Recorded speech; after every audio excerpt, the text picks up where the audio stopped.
હાથમાં લાકડી અને માલધારી પહેરવેશ સાથે જોવા મળ્યા વિશ્વના સૌથી ધનિક મુકેશ અંબાણીના દીકરા અનંત અંબાણી। ત્યારે અનંત અંબાણીને આ પહેરવેશ આપનાર કોણ હતું અને દ્વારકા પદયાત્રામાં હાઈવે છોડીને ગામડાઓના રસ્તા પર કેમ ચાલી રહ્યા છે અનંત અંબાણી? નમસ્કાર, હું છું મમતા ગઢવી અને આવો આધ્યાત્મિક યાત્રાએ નીકળેલા અનંત અંબાણીની વિગતે વાત કરીએ વાત ગુજરાતી પર। ભગવાન દ્વારકાધીશમાં અનંત આસ્થા ધરાવતા અનંત અંબાણીની દ્વારકા પદયાત્રાનો આજે 9મો દિવસ છે। ધુમ્મસમાં રાતના 4 વાગ્યા બાદ ખાડી પાસેથી અનંત અંબાણીએ પદયાત્રા શરૂ કરી હતી અને વહેલી સવારે ચરકલા નજીક 12.5 કિલોમીટર ચાલીને યાત્રાને વિરામ આપ્યો હતો। ધીરેન્દ્ર શાસ્ત્રી બાદ આજે યાત્રામાં પંડિત રસરાજ મહારાજ પણ જોડાયા હતા। હનુમાન ચાલીસા અને સુંદરકાંડના પાઠ સાથે અનંત અંબાણી ગાઢ ધુમ્મસ વચ્ચે પણ અવિરત યાત્રા કરી રહ્યા છે। જોકે હાલ હાઈવેને બદલે અનંત અંબાણી ગામડાના રસ્તે ચાલી રહ્યા છે। માહિતી મુજબ અનંત અંબાણીની દ્વારકા પદયાત્રાના કારણે હાઈવે પર ટ્રાફિક ન થાય તેના માટે ગામડાના રસ્તે તેઓ આગળ વધી રહ્યા છે।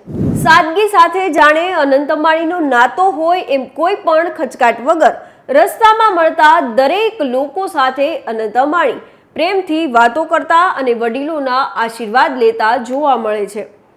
આજે હરિભાઈ ડોડા અને ગૌતમભાઈ ગમારા સહિતના ભરવાડ સમાજના યુવકો દ્વારા અનંત અંબાણીને માલધારી પોશાક પહેરાવવામાં આવ્યો હતો। હાથમાં લાકડી અને માલધારી પોશાકમાં આ પહેલા તમે અનંત અંબાણીને ક્યારેય નહીં જોયા હોય। આ સિવાય ચિત્રકાર ભીખાભાઈ નંદનિયા અનંત અંબાણીનો સ્કેચ લઈને રસ્તા પર ઊભા હતા। અનંત અંબાણીએ યાત્રા અહીં રોકાવી અને સ્કેચ પોતાના હાથમાં લીધું અને બાદમાં તેમના પિતાને અનંત અંબાણી પગે લાગ્યા અને આશીર્વાદ પણ લીધા। આ દરમિયાન ચિત્રકાર પણ ભાવુક થઈ ગયા હતા। એક મીડિયા રિપોર્ટમાં વાત કરતા ચિત્રકાર ભીખાભાઈએ કહ્યું કે અનંત અંબાણી ખૂબ ખુશ થયા। આટલા મોટા વ્યક્તિ હોવા છતાં બધાને હળીમળીને મળી રહ્યા છે એ બહુ મોટી વાત કહેવાય અને મારા પિતાના ચરણ સ્પર્શ કરતા મારા પિતાની આંખો પર ભરાઈ આવી હતી। આપણે ત્યાં એવું કહેવાય છે કે માણસ મોટો થઈ જાય એટલે દરેકને નાનો સમજી તેની અવગણના કરે છે, પરંતુ અનંત અંબાણી આટલા મોટા હોવા છતાં તેમના વર્તનમાં તમને સાદગી જ જોવા મળશે। યાત્રામાં રસ્તા વચ્ચે બાળકૃષ્ણના પહેરવેશમાં આવેલા એક બાળકે સૌ કોઈની દિલ જીતી લીધું હતું। અનંત અંબાણીએ આ બાળકને તેડી લીધું અને તેને વહાલ કરવા લાગ્યા। બાદમાં સૌ કોઈ જય શ્રી કૃષ્ણનો નાદ કરતા જોવા મળ્યા હતા। તો આ બધાની વચ્ચે વ્હીલચેર ક્રિકેટ ટીમના કેપ્ટન ભીમા કુટીએ પણ અનંત અંબાણી સાથે મુલાકાત કરી હતી। ઇન્ડિયાની વ્હીલચેર ક્રિકેટ ટીમના પ્લેયરે અનંત અંબાણીને જણાવ્યું હતું કે જેમ ઇન્ડિયાની ટીમ રમે છે એવી જ રીતે અમે પણ વ્હીલચેર ક્રિકેટ ઇન્ડિયા માટે જ રમીએ છીએ। અનંતભાઈ સાથે એમણે સપોર્ટની પણ જરૂર હોવાની વાત કરી। આ દરમિયાન અનંત અંબાણીએ તેને ફૂલ્લી સપોર્ટ આપવાની પણ વાત કરી હતી।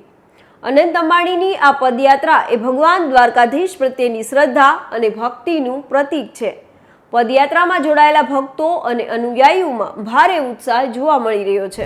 જો અનંત અંબાણીની 9 દિવસની પદયાત્રાની વિગતે વાત કરીએ તો પ્રથમ દિવસે વનતારાથી ન્યારા ગેટથી યાત્રાની શરૂઆત કરી અને સામેની હોટલ શ્યામ વે પર યાત્રાને વિરામ આપ્યો હતો અને પ્રથમ દિવસે અનંત અંબાણીએ 10 કિલોમીટર જેટલું અંતર કાપ્યું હતું।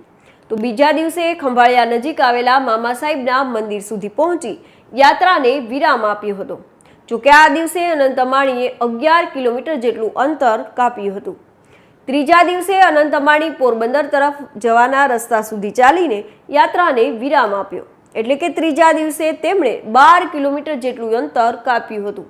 તો ચોથા દિવસે હસ્તળ ગામના પાટિયા સુધી ચાલીને પરત ફર્યા અને અંદાજિત 11.5 કિલોમીટરની યાત્રા કરી હતી। તો પાંચમા દિવસે સોનરડી ગામના પાટિયા સુધી ચાલીને 12 કિલોમીટર જેટલું અંતર છે તે કાપ્યું હતું। જો કે જેમ જેમ દિવસો વધતા ગયા તેમ તેમ રસ્તામાં લોકોનો ઉત્સાહ પણ વધવા લાગ્યો। છઠ્ઠા દિવસે ગુરગઢ ગામના પાટિયા સુધી ચાલીને 11.5 કિલોમીટરની યાત્રા પૂર્ણ કરી। તો સાતમા દિવસે મહાદેવળિયા ગામ સુધી યાત્રા કરી અને અંદાજિત 12 કિલોમીટર જેટલું અંતર છે તે કાપ્યું હતું અને યાત્રાના સાતમા દિવસે અનંત અંબાણી દ્વારકાધીશના દર્શન માટે વધુ નજીક પહોંચ્યા હતા। આઠમા દિવસે મહાદેવળિયા ગામથી શરૂ કરીને ખાડી પાસે 11.5 કિલોમીટરનું અંતર કાપ્યું હતું અને 9મા દિવસે ખાડી પાસેથી શરૂ કરી કોરાળા સુધી 12.5 કિલોમીટર જેટલી યાત્રા છે તે કરી છે. અનંત અંબાણીની આ પદયાત્રા એટલા માટે પણ ખાસ છે કારણ કે અનંતે ઘણી સ્વાસ્થ્ય સમસ્યા હોવા છતાં પૂરી હિંમત સાથે તેની શરૂઆત કરી છે. તેમને કુશિંગ સિન્ડ્રોમ, સ્થૂળતા, અસ્થમા અને ફેફસાના ગંભીર રોગ છે. આમ છતાં તેઓ પૂર્ણ આસ્થા અને શ્રદ્ધા સાથે સતત આગળ વધી રહ્યા છે. યાત્રા દરમિયાન તેઓ હનુમાન ચાલીસા, સુંદરકાંડ અને દેવી સ્ત્રોતનો પાઠ કરતા પણ જોવા મળે છે. આપને જણાવી દઈએ કે અનંત અંબાણી ખૂબ જ ધાર્મિક છે. તેમણે બદ્રીનાથ, કેદારનાથ, કામખ્યા, નાથદ્વારા, કાલીગઢ અને કુંભ મેળા જેવા મુખ્ય ધાર્મિક સ્થળોની પણ મુલાકાત લીધી છે અને ત્યાં દાન પણ કરે છે. ધાર્મિક શ્રદ્ધાની સાથે અનંત અંબાણી વ્યાપારિક દુનિયામાં પણ સક્રિય છે. તેઓ રિલાયન્સની રિફાઇનરી અને નવા ઉર્જા પ્રોજેક્ટ સંભાળી રહ્યા છે. આ ઉપરાંત તેઓ વંતારા નામનું એક પ્રાણી સંરક્ષણ કેન્દ્ર પણ શરૂ કર્યું છે, જેનું ઉદ્ઘાટન વડાપ્રધાન નરેન્દ્ર મોદીએ કર્યું હતું. તો અનંત અંબાણીની આ આધ્યાત્મિક યાત્રાને લઈને તમે શું માનો છો? અમને કોમેન્ટ બોક્સમાં જરૂર જણાવશો. તો અત્યારે બસ આટલું. ફરી કંઈક આવી વાતો કરતા રહીશું અને મળતા રહીશું વાત ગુજરાતી પર.